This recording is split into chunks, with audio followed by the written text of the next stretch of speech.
Welcome to Nagaland. നമ്മൾ നാഗാലാൻഡിലെ സൂക്കോ Valley ട്രെക്കിന് വേണ്ടിയിട്ട് ഇറങ്ങിയതാട്ടോ. ഈ സൂക്കോ വാലി ട്രെക്കിന് ഒരു പ്രത്യേകതയും കൊണ്ടുണ്ട്. എൻ്റെ ജീവിതത്തിൽ ഞാൻ ആദ്യമായിട്ട് ചെയ്യാൻ പോണ ട്രെക്കാണ്. എന്താകുമോ എന്തോ, തമ്പുരാന് മാത്രം അറിയാം. എനിക്ക് യാതൊരു ഐഡിയയും ഇല്ല. അപ്പം നമ്മൾ സൂക്കോ വാലി ട്രെക്കിലോട്ട് പോരുമ്പം ബേസിക്കായിട്ട് ഉള്ള കാര്യം എന്ന് പറയുന്നത്, നമ്മൾ താമസിക്കുന്ന സ്ഥലത്ത് നിന്ന് ഒരു 7 കിലോമീറ്ററോളം, അതിപ്പോൾ എവിടെയായാലും നാഗാലാൻഡിൽ ഒരു 7 കിലോമീറ്ററോളം നമ്മൾ നോർമലായിട്ട് വണ്ടിയിൽ പോരുക. അതിനുശേഷം ഒരു 1.5 കിടിലൻ ഒരു നാഗാലാൻഡ് ഓഫ് റോഡ് വരുന്നുണ്ട്. അത് പക്ഷെ ഭയങ്കര രസമാട്ടോ. കാരണം എന്താണെന്നറിയോ, 2 സൈഡും ഫോറസ്റ്റ്, പിന്നെ കുറേ അങ്ങ് ചെന്ന് കഴിയുമ്പോൾ ഒരു സൈഡ് നിറച്ച് വാലീസ്, ഫ്ലവറുകൾ, എന്തൊരു ഭംഗിയുള്ള കാഴ്ചകളാണെന്നറിയോ. പക്ഷേങ്കിൽ ഇങ്ങനെ പോയിട്ട് ഈ കാഴ്ചകളൊന്നും നമുക്ക് മര്യാദയ്ക്ക് കാണാൻ പറ്റത്തില്ല. അമ്മാതിരി ഓഫ് റോഡ്. എൻ്റെ ജീവിതത്തിൽ ആദ്യമായിട്ടാണ് ഞാൻ ഇങ്ങനെ ഒരു ഓഫ് റോഡ് കാണുന്നത്. അല്ല, ഞാൻ ഇതിന് മാത്രം വലിയ ഓഫ് റോഡുകളൊന്നും പോയിട്ടില്ല. എന്നാൽ പോലും ഞാൻ പറയുകയാണ്, എൻ്റെ ജീവിതത്തിൽ ഇതിക്കൊട്ടൊരു കിടുക്കാച്ചി ഓഫ് റോഡ് ഞാൻ കണ്ടിട്ടില്ല. ഞാനാണെങ്കിൽ ഒരു മൂല നിന്ന ഞാനൊക്കെ കുറച്ച് കഴിഞ്ഞപ്പോഴത്തേക്കും പറന്ന് അപ്പുറത്തെ മൂലയിലെത്തി. അപ്പുറത്തെ മൂലയിൽ നിന്ന് ചേട്ടന്മാരൊക്കെ പറന്ന് ഇപ്പുറത്തെ മൂലയിലെത്തി. അവസാനം ഞാനൊരു ടയറെ കയറി വട്ടം പിടിച്ചിരുന്നു. എവിടുന്ന് ആ ടയറും ഞാനും കൂടെ ആ വണ്ടിയുടെ മൂലയ്ക്ക് വന്നിരുന്നു. അവസാനം ഞങ്ങൾ പോകുന്ന വണ്ടി എന്ന് പറഞ്ഞത് അരേ ഭായി അംതോ ബംഗാൾ സയോ എന്നൊക്കെ പറഞ്ഞ മറ്റേ നമ്മുടെ ബംഗാളികളൊക്കെ കൊണ്ടുവന്ന സൈസ് ആ വണ്ടിയിൽ, ആ സെറ്റപ്പ് വണ്ടിയിലാണ് നമ്മൾ പോകുന്നത്. പക്ഷേ വേറെ കാര്യമുണ്ട്, ആ വണ്ടി മാത്രമേ ഇതിലേക്ക് കയറി പോരുള്ളൂ. അതായത് മറ്റേ നമ്മുടെ 4x4 വണ്ടികളൊക്കെ ഉണ്ടല്ലോ, ആ സംഭവം അത് തന്നെ കഷ്ടിയാണ് കയറിപ്പോരുന്നത്. ഏതായാലും കിടിലൻ എക്സ്പീരിയൻസ് ആയിരുന്നു ഓഫ് റോഡ്. അത് ഞാൻ എൻ്റെ കഴിഞ്ഞ വീഡിയോയിൽ പ്രോപ്പറായിട്ട് ഇട്ടിട്ടുണ്ട്, പോയി കണ്ടോ കേട്ടോ. അപ്പോൾ നമ്മൾ ഇന്ന് തൊട്ട് സൂക്കോ വാലി ട്രെക്ക് കയറുവാണ്. അപ്പോൾ ഇവിടുന്ന് ഏകദേശം 4 കിലോമീറ്ററാണ് ട്രെക്ക് വരുന്നത്. ഇതിൽ ആദ്യത്തെ 1 കിലോമീറ്റർ എന്ന് പറയുന്നത് നല്ല സ്റ്റീപ്പായിരിക്കും എന്നാണ് പറഞ്ഞത്. പിന്നെ ഉള്ളത് വലിയ കുഴപ്പമില്ല, പക്ഷെ നല്ല ബ്യൂട്ടിഫുൾ ആയിട്ടുള്ള വാലിയുടെ വിഷ്വൽസും കാര്യങ്ങളും ഒക്കെ കാണാൻ പറ്റുമെന്നാണ് പറയുന്നത്. അപ്പം ഞങ്ങളുടെ കോർഡിനേറ്റേഴ്സ് ഒന്നും ഇതുവരെ എത്തിയിട്ടില്ല. അപ്പം ഞങ്ങൾ നമ്മുടെ ഗ്രൂപ്പിലുണ്ടായിരുന്ന 10 പേര് തന്നെയാണ് വന്നിരിക്കുന്നത്. അപ്പം ഞങ്ങളെല്ലാവരും ഇവിടെ വന്ന് കുറച്ച് സമയമായിട്ട് ഇങ്ങനെ വെയിറ്റ് ചെയ്തിരിക്കുകയാണ്. ഇന്ന് നമ്മൾ സൂക്കോ വാലിയിൽ സ്റ്റേ ചെയ്തിട്ട് നാളെ ആയിരിക്കും നമ്മൾ തിരിച്ചിറങ്ങുന്നത്. അവിടെ ടീ ഹൗസ് സംതിങ് അവിടെ ഉണ്ടെന്നാണ് പറഞ്ഞത്. അപ്പം ഞാൻ പാക്കേജ് എടുത്തിട്ടാട്ടോ പോകുന്നത്. പാക്കേജ് എടുത്തിട്ട് പോകുന്നത് കൊണ്ട് തന്നെ നമുക്ക് അങ്ങനെയുള്ള കാര്യങ്ങളൊന്നും അറിയേണ്ട ആവശ്യമില്ല. ഇവിടെ പെർമിറ്റ് കാര്യങ്ങളും എല്ലാം എടുക്കണം. പക്ഷേ നമുക്കതൊന്നും അറിയേണ്ട ആവശ്യമില്ല. പാക്കേജുകാർ തന്നെ എല്ലാം നമുക്ക് സെറ്റ് ചെയ്ത് തരുന്നുണ്ട്. അതുകൊണ്ട് തന്നെ നമുക്ക് അങ്ങനെയുള്ള പ്രശ്നങ്ങളൊന്നുമില്ല കേട്ടോ. അപ്പം ഞാൻ തമ്പുരാനോട് പ്രാർത്ഥിക്കുകയാണ്, എൻ്റെ ട്രക്ക് കാരണം ബാക്കിയുള്ളവർക്ക് ആർക്കും ബുദ്ധിമുട്ട് വരല്ലേ എന്ന്. ഞാൻ ഈ ട്രക്കിലൂടെ അറിയാം ഞാൻ ഇനി സ്ഥിരമായിട്ട് ട്രക്കിന് പോകുമോ, അത് ഞാൻ എൻ്റെ ട്രിപ്പേ അവസാനിപ്പിക്കുമോ എന്നുള്ള കാര്യങ്ങളൊക്കെ. എനിവേ, നമുക്ക് നമ്മുടെ ട്രക്ക് സ്റ്റാർട്ട് ചെയ്യാം. അങ്ങനെ നമ്മൾ നമ്മുടെ സൂക്കോ വാലി ട്രക്ക് തുടങ്ങി കേട്ടോ. ആക്ച്വലി ആദ്യത്തെ ഒരു ഒറ്റ കിലോമീറ്ററാണ് ഇതിനകത്തെ ടാസ്ക് വരുന്നത്. കാരണം ഭയങ്കര കുത്തനെയായിട്ടുള്ള ഒരു കയറ്റാണ് നമ്മൾ കയറേണ്ടത്. അത് കഴിയുമ്പോൾ അത്ര സീനില്ലെന്നൊക്കെയാണ് പറയുന്നത്. എൻ്റെ കൂടെയുള്ളവരൊക്കെ അങ്ങ് മുകളിലെത്തിയെന്നാണ് തോന്നുന്നത്. ഞാനിവിടെ എന്തെങ്കിലും വലിഞ്ഞും കയറി വരുമ്പോഴത്തേക്കും ഒരു സമയമാകും. കുറേ പേരുണ്ട് കേട്ടോ, കുറേ ഗ്രൂപ്പുകളുണ്ട്. അപ്പോൾ ആക്ച്വലി ഇവിടെ നാളെ മുതലാണ് ഹോൺബെല്ല് തുടങ്ങുന്നത്. അപ്പോൾ ഹോൺബെല്ല് പ്രമാണിച്ചാണ് എല്ലാവരും ഇത് വന്നിരിക്കുന്നത്. അപ്പോൾ അതിനോടനുബന്ധിച്ച് എല്ലാവരും ഈ സൂക്കോ വാലി ട്രെക്കും കൂടെ കംപ്ലീറ്റ് ചെയ്ത് ഹോൺബെല്ലും കൂടി അങ്ങനെ പോകാനുള്ള സിറ്റുവേഷനാണ് കേട്ടോ. ഞാൻ ഗവൺമെൻറ് ഓഫ് നാഗാലാൻഡിൻ്റെ അണ്ടറിൽ വരുന്നതാണ് കേട്ടോ ശരിക്കും ഈ സൂക്കോ വാലി ട്രെക്ക് എന്ന് പറയുന്നത്. അപ്പം അതുകൊണ്ട് തന്നെയാണ് ഇവിടെ നമ്മൾ സ്പെഷ്യൽ പെർമിറ്റ് എടുത്തിരിക്കണം. അതുപോലെ തന്നെ ഒരു ലോക്കൽ ഗൈഡ് എപ്പോഴും നമ്മുടെ കൂടെ ഉണ്ടായിരിക്കണം. തുടങ്ങിയ കാര്യങ്ങളൊക്കെ അവർ റെസ്ട്രിക്റ്റ് ചെയ്യുന്നുണ്ട് കേട്ടോ. അവർ അത് ഉറപ്പായിട്ട് പറഞ്ഞു വെക്കുന്നുണ്ട്.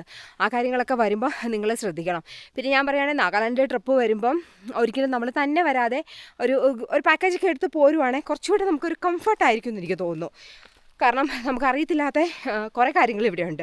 അപ്പോൾ അതൊക്കെ പ്രോപ്പറായിട്ട് നമുക്കൊന്ന് പറഞ്ഞ് തന്ന് ചെയ്യിക്കാനായിട്ടാണെങ്കിൽ പാക്കേജ് ആയിരിക്കും കുറച്ചുകൂടെ ബെറ്റർ എന്നാണ് എൻ്റെ ഒപ്പീനിയൻ കേട്ടോ.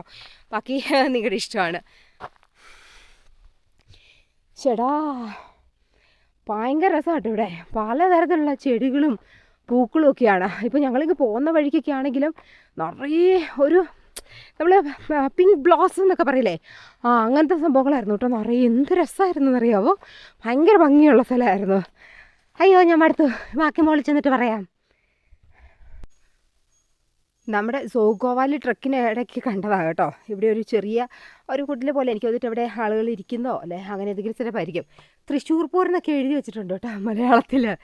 ഞാനിപ്പോൾ ഇതിൻ്റെ ഒരു പകുതി ഭാഗം പോലും ആയിട്ടില്ല. ദേ ടു സോഗോവാലി. അപ്പം ഇനിയിപ്പോൾ നമുക്ക് കയറാനുള്ളത് ഈ സ്റ്റെപ്പുകളാണ്. നമ്മളെ സൂഗോവാലി ട്രക്കിങ്ങിന് വന്ന് ലാസ്റ്റ് ഡേ ട്രക്കിംഗ് പോയിന്റിലാട്ടോ നിൽക്കുന്നത്. ആക്ച്വലി ഇന്നലെ വന്ന ട്രക്കിംഗ് എന്ന് പറയുന്നത് ശരിക്കും ട്രക്കിംഗ് ചെയ്യുന്ന ആളുകളെല്ലാം പറഞ്ഞിരിക്കുന്നത് ഈസിയിലും താഴെ ഡിഫിക്കൽട്ടായിട്ടുള്ള ഒരു ട്രക്കിംഗ് ആയിരുന്നു ഇന്നലത്തേന്ന്. പക്ഷേങ്കിൽ ഞാൻ ആദ്യമായിട്ട് ട്രക്ക് ചെയ്യുന്നതെന്ന് ഞാൻ ഓൾറെഡി പറഞ്ഞായിരുന്നല്ലോ. അപ്പോൾ എനിക്ക് തോന്നിയിട്ട് എനിക്കത് ഭയങ്കര ഹാർഡായിരുന്നു. കാരണം ചിലപ്പം എൻ്റെ ബോഡി വെയ്റ്റിൻ്റെ അങ്ങനെ എന്തെങ്കിലും പ്രശ്നങ്ങളുണ്ടായിരിക്കും. എനിക്ക് ഭയങ്കര ബുദ്ധിമുട്ടായിരുന്നു. ഞാനിവിടം വരെ എത്തില്ല എന്ന് തന്നെ വിചാരിച്ചു, അത്രയ്ക്ക് ബുദ്ധിമുട്ടായിരുന്നു എനിക്ക്. അപ്പം ഇവിടെയുള്ള ബാക്കി എൻ്റെ ടീംമേറ്റ്സ് എല്ലാവരും ഏകദേശം ഒരു 3 മണി 3:30 ടൈമോട് കൂടി ഇവിടെ എത്തി. ഞാൻ എത്തിയപ്പോൾ 5:30 അപ്പോഴത്തേക്ക് ഫുള്ള് ഇരുട്ടായിരുന്നു. പക്ഷേങ്കിൽ കാഴ്ചകൾ ഭയങ്കര രസമാട്ടോ. മൊത്തം ഇല്ലിക്കാടുകൾ, കുഞ്ഞു കുഞ്ഞു ഇല്ലില്ലേ, അതാണ്. അപ്പം നമ്മുടെ ഒരു ഭാഗമുള്ള ഒരു മൊട്ടക്കുന്നൊക്കെ അതിൻ്റെയൊക്കെ എക്സ്ട്രീംലി ബ്യൂട്ടിഫുൾ ആയിട്ടുള്ളൊരു വേർഷനാണ് നമ്മളിവിടെ കാണുന്നത്. പക്ഷേങ്കിൽ എനിക്ക് ആ ട്രക്ക് ആദ്യത്തെ ഒരു 1 കിലോമീറ്റർ ഭയങ്കര സ്റ്റീപ്പായിട്ടുള്ളൊരു ട്രക്ക് അതെന്നെ വലച്ച് കളഞ്ഞു. അത് കഴിഞ്ഞിട്ട് പിന്നെ എനിക്ക് അത്ര ബുദ്ധിമുട്ടുണ്ടായിരുന്നില്ല.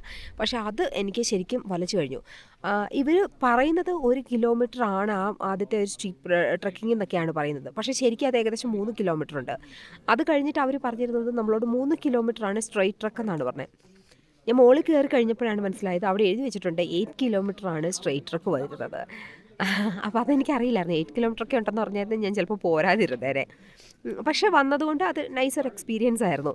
ആക്ച്വലി എൻ്റെ പുറകിലും മുമ്പിലുമായിട്ട് പോകുന്ന എല്ലാ ഗ്രൂപ്പുകാരും എനിക്ക് ബിസ്ക്കറ്റും ചായയും വെള്ളമൊക്കെ തന്നിട്ടാണ് പോയത്. കാരണം എൻ്റെ ദയനീയാവസ്ഥ കണ്ടിട്ട്. അതുകൊണ്ട് ഞാൻ അത്രയും ഫെഡപ്പായിരുന്നു. അപ്പോൾ അതുകൊണ്ട് ഞാൻ അധികം വീഡിയോസൊന്നും എടുത്തിട്ടില്ല. ഉള്ള വീഡിയോസും വിഷ്വൽസും ഒക്കെ ഞാൻ നിങ്ങളെ കാണിക്കുന്നുണ്ട്. ഫൈനലി ഞങ്ങൾ രാത്രി, ഞാൻ പറഞ്ഞല്ലോ അവരെല്ലാം 3 മണിയായി പോകുന്നു. ഇവിടെ ഒരു 4-4:30 ആകുമ്പോൾ തന്നെ രാത്രിയാകും. അപ്പോൾ ഞാനിവിടെ എത്തിയപ്പോൾ തന്നെ 5 മണിയായി. അപ്പോഴത്തേക്ക് ഇവിടെ കൂരിരുട്ടായി. അപ്പോൾ എനിക്ക് രാത്രിയിലത്തെ വിഷ്വൽസ് ഒന്നും എടുക്കാൻ പറ്റിയില്ല കേട്ടോ. ഇവിടെയാണ് നമ്മൾ ഇന്നലെ താമസിച്ചത്. ഇതിങ്ങനെ ഒരു കോട്ടേജ് അല്ല, ഒരു ഡോർമെട്രിയാണ്. അപ്പോൾ എല്ലാവരും മത്തിയടിക്കിട്ട പോലെ ഇങ്ങനെ എല്ലാവരും നീളത്തിൽ ഇങ്ങനെ കിടക്കും. പക്ഷേ അങ്ങനെ കിടക്കുന്നതുകൊണ്ട് ഒരു ഗുണമുണ്ട്, കുറച്ച് തണുപ്പ് കുറവുണ്ട്. കാരണം ഫ്രീസിങ് കോൾഡായിരുന്നു കേട്ടോ ഇവിടെ, ഭയങ്കര കോൾഡ്. ഇപ്പം സൂര്യൻ ഉദിച്ചു കഴിഞ്ഞപ്പോൾ ചെറിയൊരു വ്യത്യാസമൊക്കെ വരുന്നുണ്ട്. അതുപോലെ തന്നെ കുറേ ആളുകൾ ടെൻറ്റ് അടിച്ച് കിടക്കുന്നുണ്ട്. ഇതിൻ്റെ പുറത്തുകൂടി എല്ലാം നിറയെ ടെൻറ്റുകൾ ഇങ്ങനെ അടിച്ചേക്കുവാണ്. അപ്പം പിള്ളേർ സിറ്റുകളൊക്കെ വന്നേക്കുന്നതും അവരെല്ലാം ഫുൾ ടെൻറ്റാണ് എടുത്തിരിക്കുന്നത്. അപ്പം ടെൻറ്റിൽ കുറച്ചുകൂടെ തണുപ്പുണ്ടാവും എന്ന് ഞാൻ വിചാരിക്കുന്നു. എനിക്കറിയില്ല കേട്ടോ, ഞാൻ ടെൻറ്റിൽ ഇതുവരെ കിടന്നിട്ടില്ല. പക്ഷേ ഞാൻ ചെയ്തിരിക്കുന്ന ട്രാവലുകളിലും ഞാൻ ചെയ്തിരിക്കുന്ന കംഫർട്ട് സോണിൻ്റെയൊക്കെ പുറത്ത് ചെയ്ത ഒരു യാത്രയായി പോയി ഇതേതായാലും. പിന്നെയാണെങ്കിൽ ഞാൻ ഇന്നലെ വന്നു കഴിഞ്ഞപ്പോഴേ ഇവിടെ നമുക്ക് ദാൽ ബാത്താണ് അവർ തന്നത്.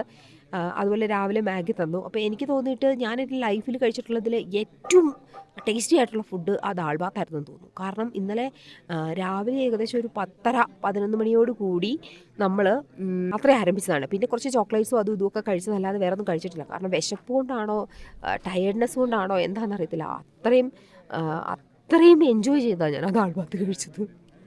ദാൽ ബാത്തൊക്കെ ഞാൻ എൻ്റെ ജീവിതത്തിൽ കൈകൊണ്ട് തൊടിയല്ലാതിരുന്ന സാധനമാണ്. പക്ഷേ ആ സാധനത്തിനൊക്കെ ഇത്രയും ടേസ്റ്റ് ഉണ്ടെന്ന് എനിക്ക് ഇന്നലെയാണ് മനസ്സിലായത്. ഏതായാലും കൊള്ളായിരുന്നു. പിന്നെ ഇവിടെ നിന്നുള്ളൊരു വിഷ്വൽ ഭയങ്കര രസമാണ്. രാവിലെ ആ സൂര്യൻ ഉദിച്ചു വരുന്നതും അസ്തമിക്കുന്നതും അതാണ് മെയിനായിട്ട് ഹൈലൈറ്റ് ചെയ്യപ്പെടേണ്ട കാര്യങ്ങൾ. പക്ഷേ അൺഫോർച്ചുനേറ്റ്ലി ഞങ്ങൾക്ക് ഇവിടെ 2 ടൈമും ക്ലൗഡാണ്. ഞാൻ എവിടെ ചെന്നാലും എനിക്ക് സൂര്യാസ്തമയം സൂര്യോദയം കിട്ടാറില്ല. അപ്പോൾ അത്യാവശ്യം നല്ല ക്ലൗഡി ആയിരുന്നു. ഇന്നലെ അതായിരുന്നു എന്നാണ് പറഞ്ഞത്. ഇന്നിപ്പോൾ ഞാൻ നേരത്തെ ആയിട്ടായിരുന്നു, പക്ഷേ ഇന്നും ക്ലൗഡി ആയിരുന്നു, നമുക്ക് പ്രോപ്പറായിട്ടൊന്നും കിട്ടിയില്ല. ഏതായാലും ഞാൻ പുറത്തുനിന്നുള്ള വിഷ്വൽസും കാണും. ഭയങ്കര രസമാട്ടോ ഇവിടെ ഇങ്ങനെ ചുമ്മാ ഇരിക്കുക എന്ന് പറയുമ്പോഴല്ലോ എന്തൊരു ഫീലാണെന്നറിയാമോ. അതുപോലെ പിക്ചർ നമ്മൾ ക്യാമറ വെച്ചാലും ഉണ്ടല്ലോ ഭയങ്കര ഭംഗിയായിട്ട് കിട്ടും. ഇതിൻ്റെ തൊട്ട് താഴെ തന്നെ ഒരു ഹെലിപ്പാഡുണ്ട്. ആ ഹെലിപ്പാഡിൻ്റെ അവിടെ ഒരു ഫ്രോസൺ ലേക്ക് കാര്യങ്ങളും ഒക്കെ ഉണ്ടെന്നാണ് പറഞ്ഞത്. അത് പറ്റുവാണെങ്കിൽ പോകാം നമുക്ക്. ഇനിയിപ്പോൾ തിരിച്ചിറങ്ങണം, അതാണ് ഇനി അടുത്ത ടാസ്ക്.